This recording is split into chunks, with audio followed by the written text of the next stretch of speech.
Saint Joseph college Rampur के पास स्थित अपनी शानदार पढ़ाई और पुराने इमारतों के लिए जाना जाता था। कॉलेज के पास एक पुराना हॉस्टल था जिसे डरावना कहा जाता था।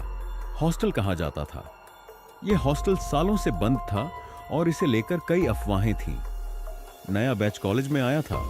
अमन, रिया, समीर, प्रिया और सौरभ अच्छे दोस्त बन गए थे।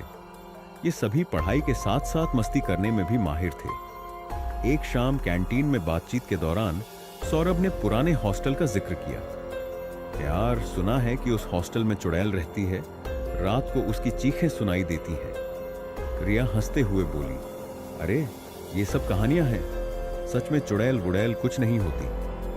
अमन ने सौरभ का मजाक उड़ाते हुए कहा, चलो आज रात जाकर देखते हैं। डरपोक लोग अफवाहें फैलाते रहते हैं। बातचीत के बाद तय हुआ कि वे आधी रात को पुराने हॉस्टल जाएंगे। घड़ी में रात के 12 बजे। पांचों दोस्त टॉर्च और फोन लेकर लाइब्रेरी के पीछे पुराने हॉस्टल पहुंचे। यह जगह दूर से ही डरावनी लग रही थी। दीवारें टूटी हुई थीं, खिड़कियां जंग लगी हुई थीं और माहौल में एक अजीब सी ठंडक थी। दरवाजे को धक्का देकर खोला गया। अंदर का दृश्य बेहद डरावना था। फर्श पर धूल जमी हुई थी और दीवारों पर लाल रंग के निशान थे। ऐसा लग रहा था जैसे किसी ने खून से कुछ लिखा हो। रिया को अजीब सा महसूस हुआ। उसने धीरे से कहा, मुझे यहां अच्छा नहीं लग रहा, हमें वापस चलना चाहिए। लेकिन अमन ने कहा, डरने की कोई बात नहीं, सब अफवाह है। वे पहली मंजिल की तरफ बढ़े। वहां एक कमरा बंद था। समीर ने दरवाजा खोलने की कोशिश की, लेकिन वह हिला भी नहीं। तभी अंदर से एक धीमी आवाज सुनाई दी, जैसे कोई लड़की रो रही हो।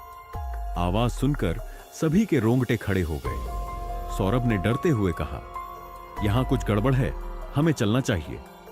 लेकिन अमन ने दरवाजे को जोर से धक्का दिया। दरवाजा खुला और अंदर का दृश्य और भी डरावना था। कमरे में एक पुराना दर्पण था। उसकी सतह धूल से ढकी हुई थी।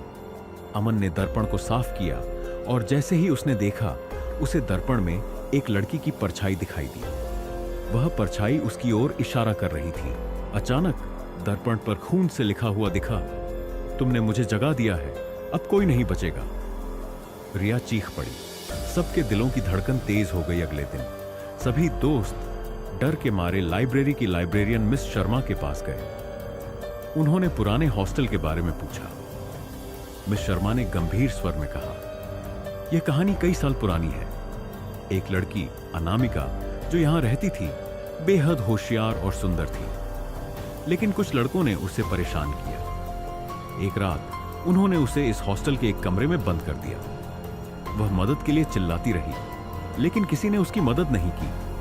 वह डर और दर्द से मर गई। रिया ने कांपते हुए पूछा, तो क्या उसकी आत्मा अब भी वहां है? मिस शर्मा ने कहा, कहते हैं कि उसकी आत्मा अभी भी भटक रही है। वह इंसाफ चाहती है। जो लोग उसे परेशान करते हैं, वह उन्हें नहीं छोड़ती। उस रात से सबकी जिंदगी बदल गई। रिया को सपने में अनामिका की परछाई दिखने लगी। वह हर रात चीखते हुए उठ जाती। समीर की किताबों पर खून के निशान दिखने लगे।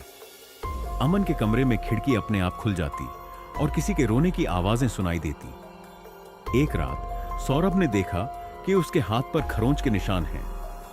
उसे ऐसा लगा जैसे कोई अदृश्य शक्ति उसे मार रही हो। समीर ने घबराकर कहा, हमें कुछ करना होगा, यह आत्मा हमें नहीं छोड़ेगी। अमन ने गांव के एक प्रसिद्ध तांत्रिक से मदद मांगी। तांत्रिक ने कहा, यह आत्मा तब तक शांत नहीं होगी जब तक इसे इंसाफ नहीं मिलता। हमें उसकी आत्मा को मुक्त करना होगा। इसके लिए उसी कमरे में विशेष पूजा करनी होगी जहां उसकी मौत हुई थी। तय हुआ कि अगली रात तांत्रिक और वे सभी दोस्त उस कमरे में जाएंगे। अगली रात तांत्रिक ने पुराने हॉस्टल में पूजा शुरू की। उसने मंत्रोच्चार किया। अचानक कमरे में तेज हवा चलने लगी। अनामिका की आत्मा प्रकट हुई। वह गुस्से में थी। उसने चीखते हुए कहा, तुम सबको मरना होगा, कोई नहीं बचेगा। तांत्रिक ने आत्मा को शांत करने की कोशिश की। उसने कहा, तुम्हें इंसाफ मिलेगा, अपना गुस्सा छोड़ दो। आत्मा ने कहा, मैंने दर्द सहा है, मेरे गुनहगारों को सजा मिलनी चाहिए। तांत्रिक ने वादा किया कि वह दोषियों को ढूंढेगा और उन्हें सजा दिलाएगा। इसके बाद आत्मा शांत हो गई। तांत्रिक ने पुलिस से संपर्क किया। उन्होंने 30 साल पुराने मामले की जांच की। जिन लड़कों ने अनामिका को मारा था, उनके परिवारों को दोषी ठहराया गया। उन्होंने सार्वजनिक रूप से माफी मांगी। आत्मा ने आखिरी बार प्रकट होकर कहा, अब मैं शांति से जा रही हूं। यह जगह अब तुम्हारी है। पुराना हॉस्टल फिर से बंद कर दिया गया। अमन और उसके दोस्तों ने इस घटना को जीवन भर याद रखा। यह घटना उन्हें सिखा गई कि किसी के दर्द को नजरअंदाज मत करो। सेंट जोसेफ कॉलेज की यह कहानी आज भी छात्रों के बीच जिंदा है।